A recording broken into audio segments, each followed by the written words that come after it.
Welcome to the Art of Classiness podcast, a show where we redefine what it means to be a classy lady.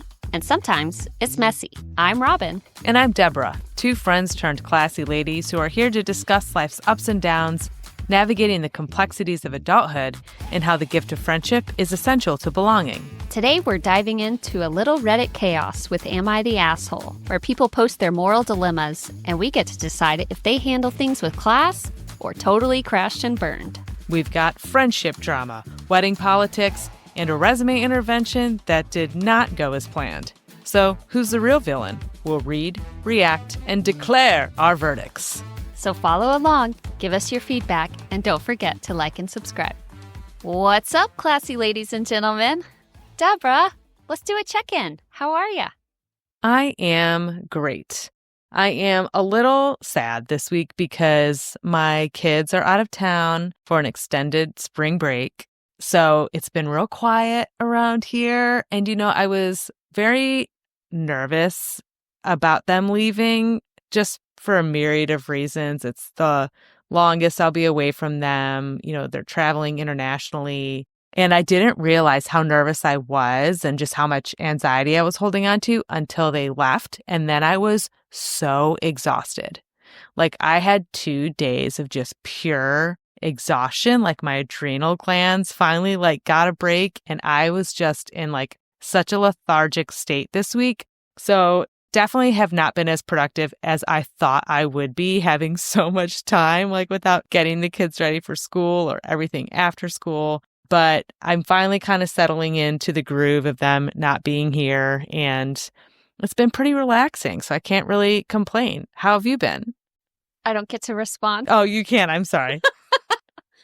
Well, that's great. I'm glad you've been able to unwind and that now you still have time to enjoy that break. Oh, yeah. Yeah, I definitely took advantage of a little lazy Sunday today. I just finished the first season of Severance, which I'm so behind on, from the world. And now I'm so excited to binge season 2. So I've had blinders on and tried not to pay any attention to what's going on in the show. So yeah, it feels good I'm in my sweats, Yes, welcome to the club. You might be able to see, I spilt dip on my sweatshirt earlier. So Perfect. Hopefully you can't see it. But, just living that messy, lazy girl life. I bought a new white t-shirt crop top to wear under my denim. And today was my first day to wear it, and immediately I got grease on it. So Yeah. Yeah, you're going to have that. Well, my week has been very busy, but productive and good. My nephew had his 8th birthday this weekend, so my husband and I drove down to Houston to go to his birthday party, and it was it's called Bay Area Raceway. It's just a go-kart place with arcades. I actually went there as a kid. It's been around for that long. Oh, cool. Yeah. I got him this really cool Dragon Ball Z ice cream cake. We had pizzas delivered, and I got him some fun gifts. And my mom told me that he was really into Naruto, which is a Japanese anime character. Oh, cool. And I happened to have a Naruto shirt that I got from a thrift store and was bedazzling. Yes. And I just had a little bit more left to do, but I've been putting it off for months. But I was I want to wear this shirt to his birthday. Mm-hmm. And it looked so good when I finished. It took me 3 hours to finish it. It doesn't look like you have a lot, but then it just takes forever. Yeah. And you have to trust the process because it looks like shit sometimes till you get to the end. So I was so proud of it. I wore it to his birthday and he saw it. He goes, "Naruto!" and then ran away. Yep. That's about as good as it gets. That's about as good as it gets. When you try to impress kids, it's they know it and they reject it immediately. Yeah. I was just trying to get any kind of brownie points that I could. So maybe he didn't acknowledge it as much as I thought he would. But I think kids are more aware than they lead on, Oh, 100%. It's actually scary. And I feel like it is a tactic because you kind of assume they're not paying attention. They barely said anything. And then they'll hit you with a direct quote of something that you said hours earlier. And you're like, damn it. They hear everything and they absorb it. And things that you don't think mean anything to them in the moment, they hang on to and remember, and they'll show gratitude in other ways. So I guarantee it that if he goes to school tomorrow, someone's going to ask how his birthday was. He's going to mention that shirt. I hope so. He's going to say, my Aunt Robin had the coolest shirt. And I bought him 4 Naruto shirts. Oh, great. Aren't I cool? You are cool. You are cool. Yay. Yay. So today's classy combo, we've got some real friendship dilemmas to unpack with our monthly Am I the Asshole Reddit stories. Yes. So let's get into it. So we're each going to read posts that we found, and we're going to give some honest reactions. And then, as always, we will declare, are they the asshole or is somebody else to blame? Robin, why don't you kick us off with the first Am I the Asshole? All right. Am I the asshole for encouraging our friend group to stop visiting a friend due to their house rules? Posted from a burner account, as quite a few people involved are on Reddit too. I would never post a story on Reddit if I knew my friends were on there too. Same. Like, all of your friends will know this is you. Right. The story is very unique. Mm-hmm. Okay. There is a person in our friend group who usually hosts us at her place for weekly drinks. She recently became very active in the vegan community and promotes her views a lot. We don't mind it too much, although she can be annoying at times. We usually do BYOB for the weekly drinks, and we've never had any incidents or problems. I think we're quite considerate guests, and she enjoys hosting people, so it was all fine until a month ago when she suddenly lashed out at another girl in the friend group for bringing a bottle of Bailey's to the weekly drinks. She was bluntly rude to the girl and made her pretty uncomfortable because, quote unquote, I don't want any dairy in my glasses, no matter how much you will wash them after. We were like, okay, whatever, your glasses, so you get to decide. But afterwards, I've asked everybody if they'd prefer me to host from now on. Everyone was uncomfortable about the situation, and we decided that I'd be hosting from now on. It's been a month since then, and the original host seems quite upset. I think she really enjoyed her role as a host and valued it quite a bit. So I don't know, wondering if that seemed like a good decision. On one hand, she has the right to set the rules in her place, and she's upset now. On the other hand, it seemed really petty, and the rude reaction was over the top. So am I the asshole? I mean, first of all, I need to address the sentence, is very active in the vegan community. What does that mean? It just means that she's going to let everybody know that animals deserve rights and that you're a murderer. And I'm sorry. Listen. Being a vegan, if it works for you, that's great. We're all proud. We're all happy for you. Okay.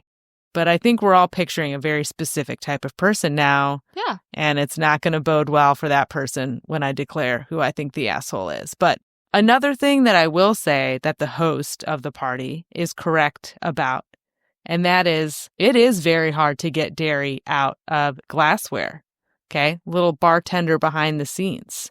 We worked at an Irish pub. And when we would make car bombs, which if you don't know what a car bomb is, it is half a pint of Guinness and you drop in whiskey and Bailey's, right? And it curdles and it's gross and I don't know why people like it, but they do. We could not wash those dirty glassware that had the Bailey's in it with the same glassware that served beer and liquor. We'd put them in the kitchen to wash with the other dirty dishes because the milk residue would eventually make all the other glassware murky. Anything with Bailey's went into the kitchen, and we had our own separate glass dishwasher behind the bar because over time you'll get a film around your Guinness glassware. Yeah, but over time, because that glass is being used over and over and over again. Like this. I'm just trying to give her the benefit of the doubt here, okay? I would argue, wash it by hand. Wash it by hand. Or, I don't know, get disposable glassware. Oh my God, yeah. You're telling me that you pride yourself on being a host and you can't find one solo cup in your house? You don't have one old plastic cocktail glass from a New Year's Eve party that you can be like, oh, you know what? I really don't want dairy in my glasses. Why don't you drink it out of this cup? That would have been a perfectly good solution. And I'm sure the friend would have been happy to do that. It sounds like this person has been hosting for a while, and it doesn't seem like they've run into issues like this before. Mm-hmm. So I'm wondering if this was like the catalyst Mm-hmm. to create a different kind of routine because things have been building up, or if she just like grossly overreacted in this one situation. And I want to say she's probably like been just really annoying about it. We all have dietary restrictions. Like I go to a friend's house for dinner and they want to know what my restrictions are. And I'm that person's like, as long as you have a gluten-free option for me, like do not worry about me. Mm-hmm. I'll bring my own food because Right. I hate being an inconvenience. Maybe if the girl had known that you didn't want dairy in your glasses, she could have brought her own glassware, you know? Mm-hmm. Yeah. And there is a certain etiquette one has when hosting. Like you're inviting people into your home to take a load off. Like, let me provide some snacks. Let me provide some beverages. I'll take care of the dishes. Like Mm-hmm. you're providing a service. And if you're snapping at people and being controlling, like no one's able to relax in that environment. No, not at all. But we're not here to judge if the host was the asshole. We're here to judge if the poster is the asshole. And the act in question is her having taken the hosting opportunity away so that she can be at her place where maybe it would be more relaxed. Now, she didn't say it explicitly, but the way she painted the picture was that after she sort of onesie-twosied her friends and said, hey, I'll just host. Do you want me to just host? Yeah, okay. Hey, we were thinking that maybe I should host. Like it wasn't like a group decision. It kind of feels like she went behind the previous host's back and corralled all of her friends to want to go to her place. And that I think is a little shady. I could see where you're coming from, but the way it's written, my perspective is that they feel like they're making things easier for the vegan friend. Maybe they felt like they were stressing her out. Yeah. I'll just host at my place. Like we can continue to gather. Gotcha. Weekly or whatever, but just come over here. Mm-hmm. I don't know.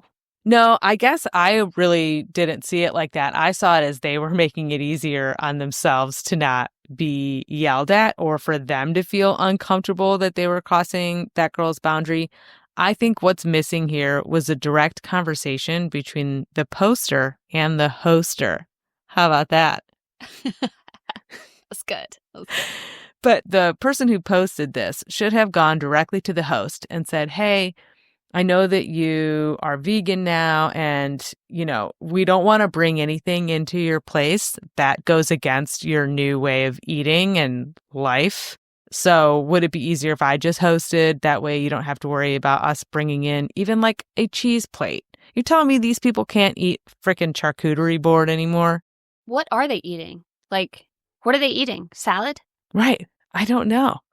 Vegans, how do you happy hour? Write us at artofclassiness@gmail.com. Let us know. What are you eating in lieu of a meat plate? But I think if they had had a direct conversation, maybe the host would have said, I was kind of out of line. I shouldn't have snapped like that. It was just a pet peeve. I'll do better. I'll get plasticware next time. This whole thing could have been avoided. So I think if they had had a direct conversation about it, then nobody would be feeling bad. But I don't know. Is the poster the asshole? I declare no. What do you declare? Also no. I can see where they're coming from. Like, they probably all feel really uncomfortable going to this friend's house now. It's not an enjoyable experience anymore. Like, I see their perspective of wanting to, like, switch up the hosting responsibilities. I don't think they're an asshole. But you're right. Could have been handled slightly different. Mm-hmm. But it still doesn't make them an asshole. No. Mm-mm. No assholes here. It is declared. Declared. Okay. Am I the asshole for wanting to see my best friend open the gift I got him? So my, male 23, best friend's, male 20, girlfriend, female 20, added me on Snapchat about 2 weeks ago, asking if I'd like to participate in this gift idea she had for his 21st birthday. The idea was to have a bunch of his friends and her family get him 21 different album vinyls for his record player to celebrate him turning 21, and to have him open it at her grandmother's house. She asked if I'd like to be a part of the idea and get him one of them, and of course I said yes. So I ordered the vinyl I had in mind for him and wait for it to be delivered to my house. Which brings us to today. The vinyl finally came in the mail, and his birthday is just under 2 weeks away. I messaged his girlfriend, and this is how the conversation followed. For the listener, I will be playing both parts. Me. Hey, his vinyl finally came in the mail. Great. I'll have my friend come pick it up later this week. What do you mean? Aren't we all meeting at your grandmother's house to celebrate and watch him open the gifts? I'm going to record him opening all of them. What do you mean you're going to record it? I can't come and watch him open the gift I'm getting him? No. I genuinely can't tell if you're joking. I'm not joking. So you're celebrating his 21st birthday with you, him, and your Nana, and you asked me to get a gift and not come? Am I hearing this right? No, he's just opening his gifts here. I understand that, but you said you're going to record it, and I can't be there to watch. Yeah, and nobody else is going to be there either. My friend said she can pick up your shit this week. End of conversation. Mind you, when she first messaged me 2 weeks ago, she said, we're all going to watch him open his gifts on his birthday. So I was under the impression we'd do this sensible thing and bring him the gifts. Am I losing my mind, or is this incredibly rude? I feel pretty upset considering him and I have been friends for 13 years, and it appears I'm no longer invited to the celebration where she plans to have him open all these vinyl gifts she's having everyone get for him. What do I even do about this? It puts me in a tough spot now because I have to decide between conceding my self-respect by letting her give him my gift or risking the purpose and punctuality of the surprise gift idea for him. Because if I refuse to give her the vinyl, he'll only have 20 to open at one time instead of 21 to match his age. I know that me showing up to the celebration uninvited would be pretty awkward, so that's off the table. What should I do here? Do I give in and let her take the vinyl to give to him from me, or should I just say, nah, I'll give it to him myself? And what do I say beyond that? Let me know what you guys think. Am I the asshole for wanting to remove myself from this plan? No, I have a lot of thoughts here. Is she trying to take all the credit for these gifts? That is a good question. It kind of seems like it, right? It's really weird, especially like the changing of the story. Like everyone's going to watch him open it too. It's just going to be us with my Nana. What kind of 21-year-old? Exactly. Like, happy 21st birthday. Nana, come in with the cake, Grandma. Nana. Well, it's not even his Nana. It's her Nana. I know. Well, and I'm also curious to know, like, did he choose this or did she decide for him? And it feels like plans that she made. It sounds like she is making all of the plans and controlling everything. And I'm wondering if this person is even in the States, or maybe they just don't drink at all, which is, again, totally fine. But you're absolutely right. Like, what a boring 21st birthday party setup that she has created here. And it feels like she's crowdsourcing gifts without really allowing people the credit. Now, I will say it's possible that she came up with this great idea. She's like, oh my God, 21 vinyls from his 21 friends. Boom. It is a great idea. But then she starts doing the math of how much it would cost to have a party with more than 21 people, because it's not just them. It's going to be family, or Nana apparently has got to be there. She can't miss the big party. So then she reels it back, and then she tries to make it a more private event with just family. That could be a possible motivation. That's just so lame sounding to me. So lame. Here's what I would do, OP. When you wrap it, make sure it's really hard to unwrap so she can't do it herself, and write in really big letters. From OP. Love you, bro. Yeah, absolutely. I mean, I don't want to make such a large assumption that the girlfriend is going to take credit, but I do like the idea of him wrapping his vinyl in such an opulent way that it just kind of steals all the attention away from the girlfriend and from poor Nana over there trying to stay awake in the corner.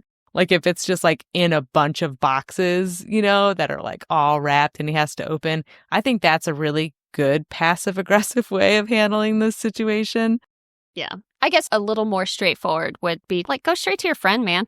Mm-hmm. Like, hey, what are you doing for your birthday? I really want to be there. Yeah. And like, give your friend the opportunity, like, to approach his girlfriend about like, what are our plans? Because he might not know. Mm-hmm. Just ask your friend, what's going on? I want to hang out for your birthday. I have a present for you. I want to watch you open it. Mm-hmm. Boom. Yes. Just cut the girlfriend out altogether. It's your best friend. You've known him longer than he's known her. Like, friendships take precedence sometimes. Yes, 100%. And when it comes to your birthday, especially, like, they're not married and they're 21, okay? Mm-hmm. Birthdays are different when you get to your 30s. Yeah. 21, like, you want your friends there. It's a big deal. Mm-hmm. It's all about friends. All about friends. And they have to be American because they're making a big deal about turning 21. Mm-hmm. You don't have to be 21 in other countries to drink. True. So that's what makes me think it's probably in the U.S. Yeah. I mean, this also brings up an interesting point. How do you feel about opening gifts in front of other people? Or I should say, alternatively, if someone gives you a gift, do you always feel obligated to open it in front of them? Not at a baby shower. Yeah, we talked about this before. But birthdays, again, like the older you get, the less number of presents are presented to you. Mm-hmm. So I think it's okay to open it in front of your friends. But 21 vinyl, like, put it in a bag.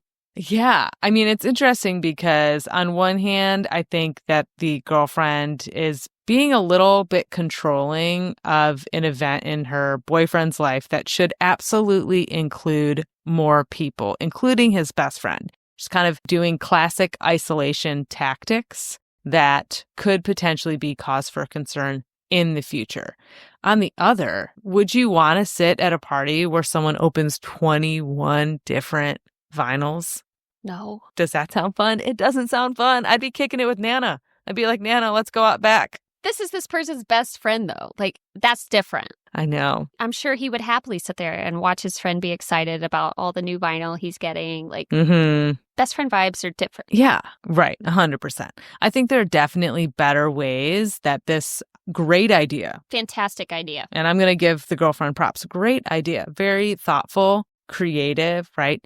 You could have said, hey, we're all going to meet at the pub. Everybody walk in with a vinyl and we're all just going to overwhelm him and just stack it in a pile, and boom. Dude, you just made this so much better. So much better. And then after, the pomp and circumstance, then it's a conversation starter. Oh, let's see. Oh, I have heard this record, or, oh, I've never heard of this artist before, right? So now it's an open venue. People can buy their own booze.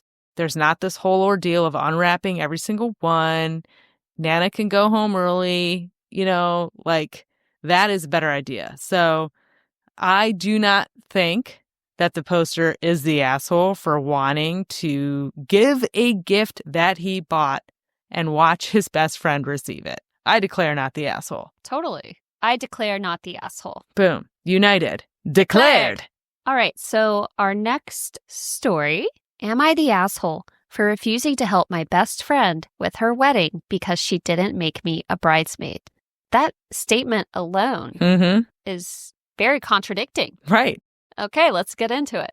My best friend, 24 female, we'll call her May, and I, 24 female, have been close since middle school. We've talked about being in each other's weddings, so when she got engaged last year, I assumed I'd be a bridesmaid. She recently asked me to help with the wedding planning, but when she showed me the list for her bridal party, I wasn't on it. I asked why, and she got awkward and said she had to make some choices. The party included her sister, her fiance's sister, and a few new friends she's known for a couple of years. She wanted a small party. I didn't want to make a big deal, though. I congratulated her and figured I'd still be a guest. But then she started asking me for a lot of help. Things like dress shopping, DIY decorations, venue hunting, making party favors, etc. I finally told her, hey, I love you, but I feel weird doing all of this when I'm not even a bridesmaid. She got angry and said that she thought I'd still want to be involved because we're best friends. I told her I'd still be at the wedding, but I wasn't going to do all of this extra work when she didn't even consider me close enough to be in her bridal party. So, am I the asshole? This is very obvious to me. Yeah. That she is not the asshole, but let's unpack it a little bit here because, Robin, you're a recent bride. And especially, I think, when you get married, does it say how old they are? 24. 24. So they're young. So they have tons of friends, right? But as you get older, those dynamics change, and you have to make decisions, especially if it's a small wedding. So it's already awkward to cut people out of your wedding party. And to me, it sounds like this bride is the poster's best friend, and the poster is just a friend to the bride. Actually, at the end, it says she got angry and said that she thought I'd still want to be involved because we're best friends. Sounds like a best friendship out of convenience from the bride. Yeah, Miss Bride, I don't think you actually consider this person your best friend. Like, why wouldn't you want her in your bridal party if that's the case? Yeah. And here's where it gets awkward, because I do feel like the poster is leveraging a spot in the bridal party for her unpaid labor. So if I'm the bride, I might be reading it as, oh, so you would do these things if you were in the bridal party? Like, are you trying to manipulate your way into the bridal party? She's not. But when you are a bride, I've said this for a while, every bride is insufferable at some point of time. Okay. I say that as myself being a bride. Like, everybody gets that point in their brain where, like, you're so tunnel vision that it can be awkward to reason with. So I'm going to give the bride a little bit of grace, because it sounds like she might be budgeting this wedding if she's asking for help doing DIY decorations. Sounds like she might be a little stressed and overwhelmed, and she might think this is an all hands on deck, it takes a village type of approach. But it's so insulting to ask somebody to do that when you don't give them the recognition of standing next to you on your wedding day.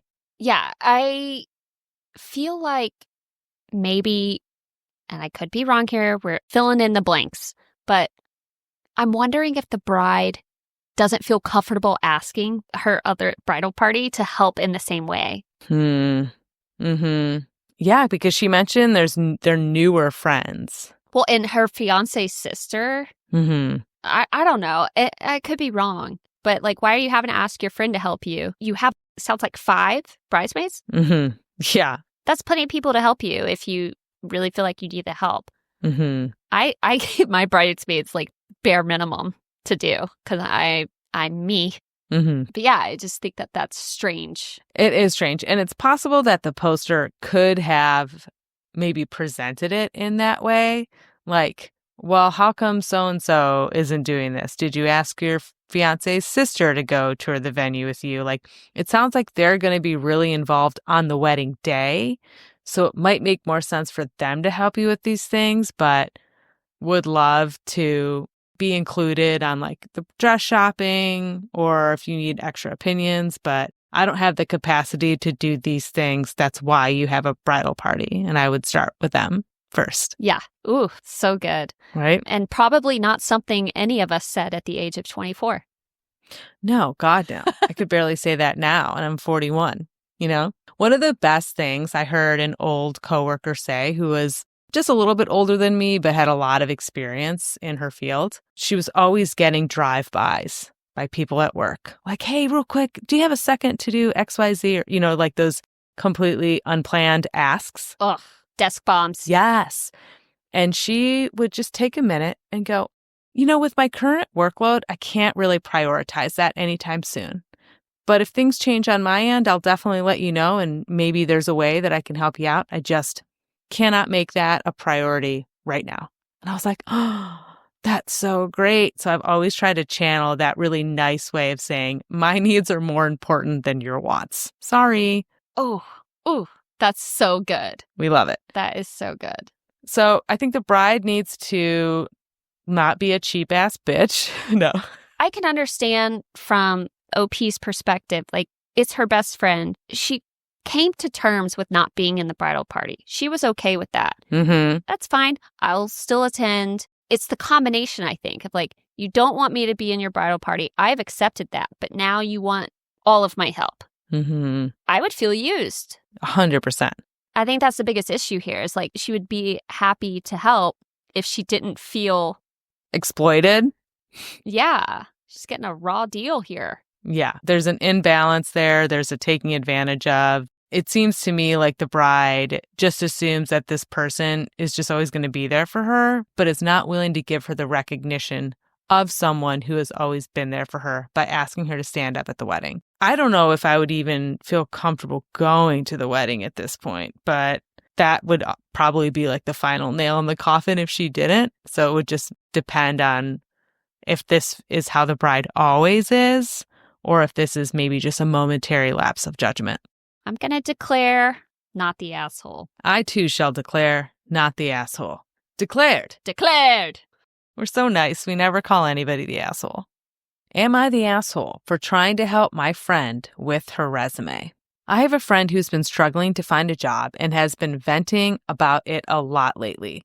She has no prior job experience apart from some pet sitting she did in middle school. And while she has a degree in business IT, graduated in 2019, she never did anything with it. She also has absolutely no references. If you're wondering, this was posted 4 days ago. So this woman has not done anything since she graduated 6 years ago, just for context. Since we've been talking about her job search a lot, I tried to offer some helpful advice, not unsolicited, just part of our ongoing conversations. I suggested she add childcare to her resume since she has helped me with my son on multiple occasions. I even gave her an example of how to frame it professionally, explaining that it would at least give her something recent to include, and she could use me for a reference if she'd like. She immediately shut it down, saying that because she wasn't paid, it didn't count as a job. I told her that's fine. She could at least list it as volunteer experience, but having something is better than nothing. I also pointed out that references are important and suggested she list me as one since she has none. She refused and got defensive, saying she'd prove me wrong and find a job without references, and that she believes in herself even if I don't believe in her. That threw me off because I never said I didn't believe in her. I explained that I do believe in her and was only trying to help because I want her to succeed. I even said I wouldn't bother offering advice if I didn't care, but if she'd rather I'd butt out, I would. Now she's acting like I insulted her confidence, and I was genuinely just trying to be helpful. Am I the asshole for trying to give her advice when she's been constantly complaining about struggling to find a job? No. It sounds like she's coming to you for help. Mm-hmm. And here's the other thing. If you don't want help, it's your responsibility to let your friend know, like, hey, I appreciate your advice. This is something I want to handle on my own. I just really appreciate you listening to me vent. Mm-hmm. Yeah. Because sometimes that is all people want to do. They just want to complain just for the sake of complaining, get it off their chest, and then they're still happy to take care of it on their own. I don't think she's letting this friend know that. Yeah. So it's not very fair to get mad at the friend for wanting you to succeed. I don't know. It's also hard because this friend seems very immature. Yes. I wish we knew how old they were. I mean, in mid-20s, it's got to be. If she graduated college in 2019. Yeah. And it still isn't working, like, what is she even doing at all to support herself? Here's the other thing. She may not have been asking for advice as much as she was just complaining all the time. And her friend heard it as, oh, you obviously want advice because we just keep talking about this same problem over and over again. So while she said it wasn't unsolicited, I really do wonder if this friend was like, can you help me with my resume? Or if her friend was just so frequently complaining about the fact that she can't get a job and that she doesn't know what to put on there that, you know, the poster was like, you know what, I'm going to sweep in and help you out. Either way, I think this entire conflict just stems from insecurity, you know? 100%. Like, I'm sure she doesn't feel great about not being able to have a job, but I'm also like, that's on you. Like, you have no experience. You've chosen not to get experience. Like, right. It sounds like you didn't have to have a job in college. That is the perfect opportunity to do internships, volunteer work, like put something on your resume, and you chose not to. That's on you. Mm-hmm. Yeah. And this person needs to grow up. But it sounds like there is a rift forming because one of these friends seemingly has their life together. I mean, she talked about, you know, the friend watched her kids. And it was not lost upon me that the friend was like, well, it wasn't a job because I wasn't paid. Which part of me was like, I wonder if that was like a dig or just a reminder to the friend, like, oh, remember you never paid me for that, so it wasn't really a job. Like, I'm wondering if they were actually having two different fights at the same time. Oh, maybe. You know? Yeah. So there's obviously a lot of like conflict brewing under the surface, and this fight is definitely not about resumes. It's not really about resumes, you know? No. So unfortunately, it just seems like because the poster is sitting in a privilege that she can't even see, right? She has a job, she has a kid, she has maybe her shit together, and the other friend is not in any of those places, that it's hard to get advice from someone that is so put together sometimes, you know? I agree. That's a really good point. I just struggle to feel any sympathy because it sounds like she did this to herself. Mm-hmm. And that's where I'm like, I've had to work for everything in my life. I've had jobs since I was 15 years old. Mm-hmm. Okay. The fact that this woman is in her mid-20s and she can't put anything on her resume, like, you do not have my sympathy, period. Right. No, she's got to figure it out. And I hope she does prove everybody wrong and get a job or find a way to do it without any references or job experience to speak of. I don't know what that career path looks like, but hopefully she can figure it out. Either way, as it pertains to the poster, trying to help her friend with the resume, not the asshole. Not the asshole. I declare, not the asshole. But you know what? Maybe get off your high horse every once in a while. You know? Yeah. I was just thinking about the times that I've had people help me with my resume. Like Melissa, it's a hobby of hers. Yeah. She loves helping people with their resumes. So I've always considered it a bonus. Like, oh my gosh, I have this friend who can help me with something that I suck at. Yeah. I have a difficult relationship with resume advice. You know, having gone through a major job search this past year and a frantic one at that, there is something very vulnerable about having somebody pick apart your resume. Even though they're not picking it apart, they might be like, oh, put this, put that. There is sometimes a sense of being really overwhelmed because you know what your experience was, you know what your expertise is at. And when someone is like, I think you should get rid of that, but you're like, no, but you don't understand. That's like a super important part of like what I did. Like people get so emotionally attached to their resume because it is supposed to represent like the absolute best parts about them. So I understand the avoidant nature or the maybe shutting down factor of somebody who's trying to help you with your resume when you are feeling insecure, when you're already not feeling good enough. Sometimes suggestions just feel like criticism. Totally. And I guess when you're getting that kind of help from someone, it's a skill you have to learn to not take that stuff personally. Mm-hmm. Because you also don't have to take any of their advice. Right. You can choose to ignore all of it. They're just making suggestions. Mm-hmm. Like, oh, thank you so much for that. I'll consider it. Yeah. I think the issue with many situations like this, these misunderstandings, is people become emotionally attached to the comment. Mm-hmm. The person that's helping you with your resume is not trying to make you feel bad about how you wrote your resume. Right.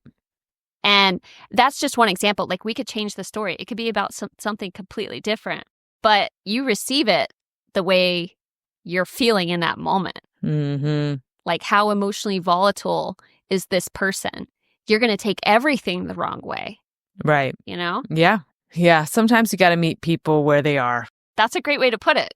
What does it look like to meet a friend where they are instead of where you think they should be? That's a delicate dance. Because you try to sympathize too hard and you look like out of touch. Yeah. But if you are making too many assumptions, then you're not being helpful. So watch trash TV. That's my solution. There you go. Tune it all out. Together. Watch it together. Yep. All right. On to our next segment, Class Act of the Week, where we each take turns describing something classy that we've seen out and about or on our phones. Or sometimes parasocially. Well, this week it's my turn. And I am proud to say that I have a real human being encounter. Oh. And not just a parasocial one. I know. Aw. So with the kids being gone, I attended a lot of networking events this week, which was actually really good for me psychologically to not just come home and be sad, but also good for me professionally as I'm trying to grow my consulting practice. And I went to, it was supposed to be a speed networking event, which I'm grateful it did not turn into that. It wasn't as well attended. And so people just kind of did what they normally do. And that's sort of gravitate towards a few people and talk shop for the whole night. And I met a woman just right out the gate that, I mean, is just, well, she was just a firecracker is the only way I could put it. She said it best when she was like, I don't do small talk. And that's completely true. The smallest talk that we had was like, what's your name? Everything beyond that was like, what are you trying to accomplish in this part of your life? Ooh. You know what I mean? Like everything she said was like just so deep. And I mean, her words, not mine, poster child for ADD, right? I don't think I ever heard her finish a story. But she also, I felt like really saw me, you know?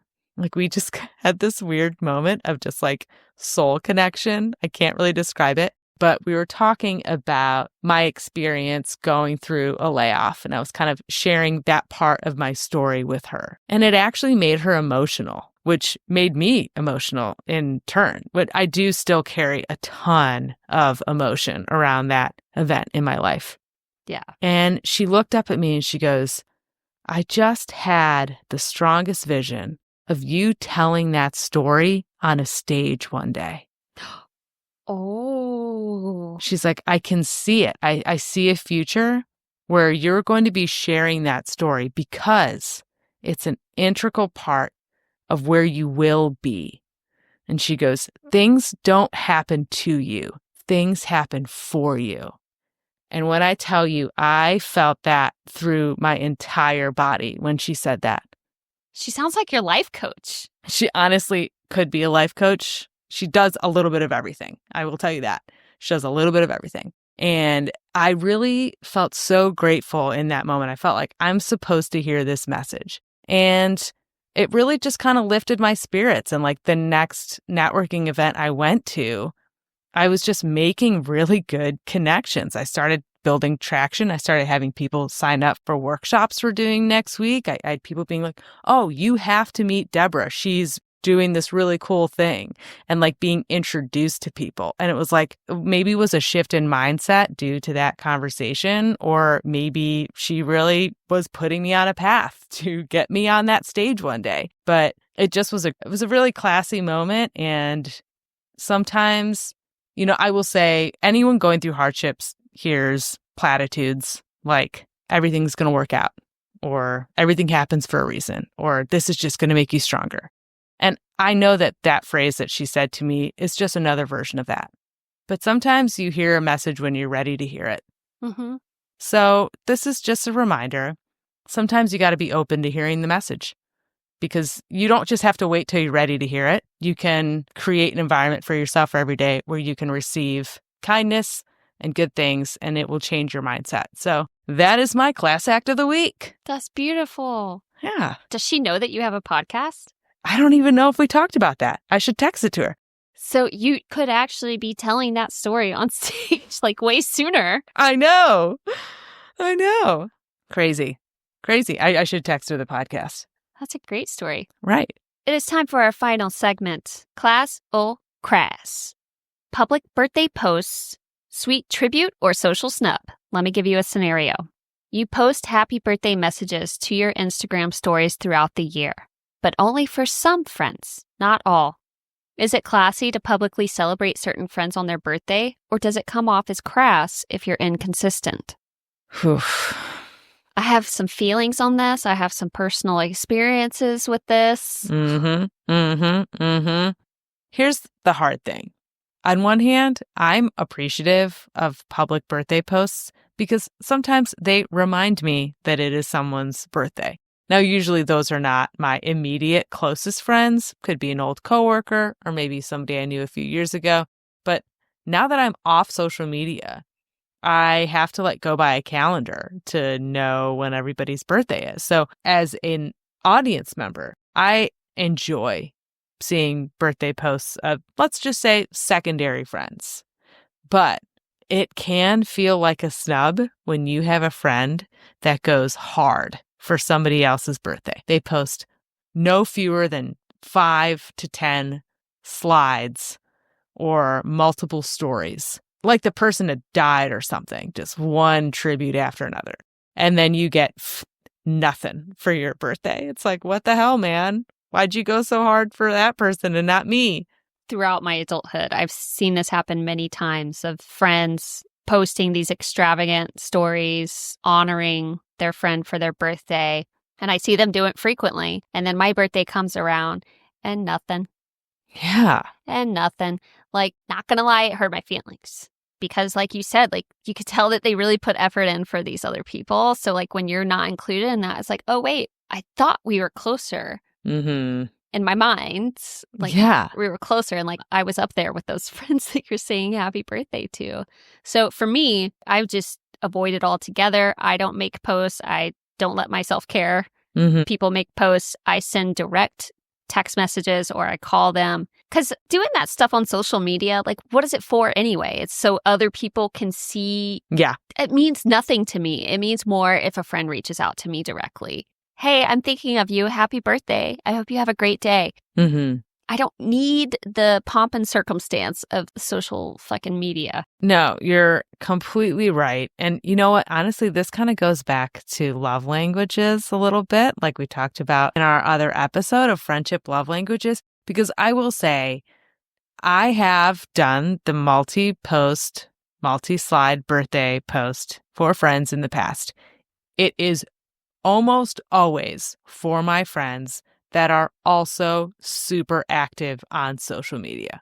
And when I say active, I don't mean just sending memes to each other over Messenger. I mean, they're posting stories, they're posting pictures, like they're active, they're in the community, okay? I would never post on social media for some of my friends because I don't even know if they even go on Instagram. I don't even know if they've gone on their Facebook page in years. Do you know what I mean? So like, yeah, that's a good point. Those are the ones I'm going to reach out to individually. And a lot of our friends really don't do anything on social media other than sometimes send memes. You know, like I would say you and I are probably the most active, and I am probably the only one that actually like posts a lot about my own life. Like when I was on Instagram, I posted a lot.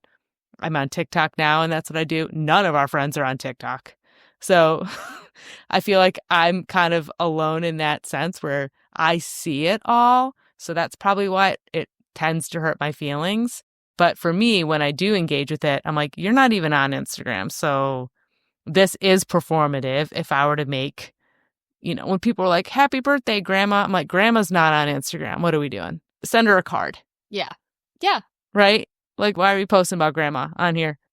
Yeah, I know you're right. And it's been a long time. Like, I'm almost 38. So it's been many years since I had those feelings of being snubbed, feeling left out. But there was a time where, like, everyone was on social media.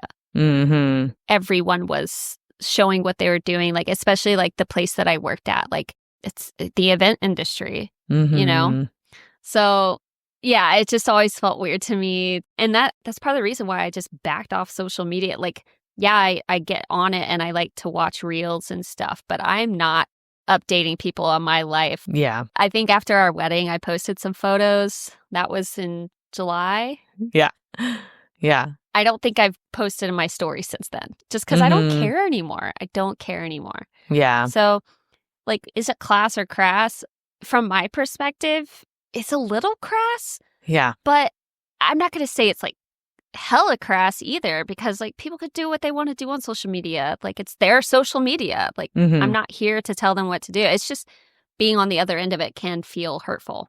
I agree, because if you do it for one, you almost got to do it for all.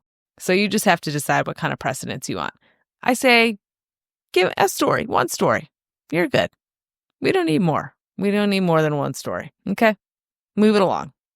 Here's another reason why I'm kind of okay with not being the person that tells people happy birthday on social media, because I would be that person that felt like I would need to do it for everyone because I don't want anyone to feel left out. Yeah. And that's a lot of work. I used to follow somebody and it was like, if there was a story, it was because it was someone's birthday, you know, and just their only contribution to Instagram was just celebrating someone's birthday via a story. Happy birthday to ya. Happy birthday. And that was it. That was the contribution. So, you know, just send the text. Send the text. What was your declaration? My declaration is, you know, social media has evolved. We're getting older. I think it's crass. Send the message instead. Yeah, it's less personal to put on social. Mm-hmm. It's a bit performative. Mm-hmm. 100%. And I think that's why I don't post on social very much anymore. It's just like, I want people to see that I'm having an awesome life, or I want people to think I'm having an awesome life. Mm-hmm. Whatever it is, like, I kind of just don't want people to know. Whatever it is. Same. This is why I deleted Facebook and Instagram, and now I just tell random stories that are not about my life on TikTok, and nobody follows me on there. So I'm just speaking into the void. So yeah, I say it's crass. Let's ditch it. Okay. Before we go, we want to hear from you. Have a class act of the week, a friendship meet cute, or a class or crass scenario that we should discuss? Send us an email, artofclassiness@gmail.com, and we would love to feature your listener stories. And if you enjoyed today's episode, make sure you're following us on Instagram and TikTok, and subscribed on your favorite listening platform. Your ratings and reviews help us keep these conversations going. Thanks for hanging with us. And remember, classy is a state of mind. So mind your classiness, everybody. Bye.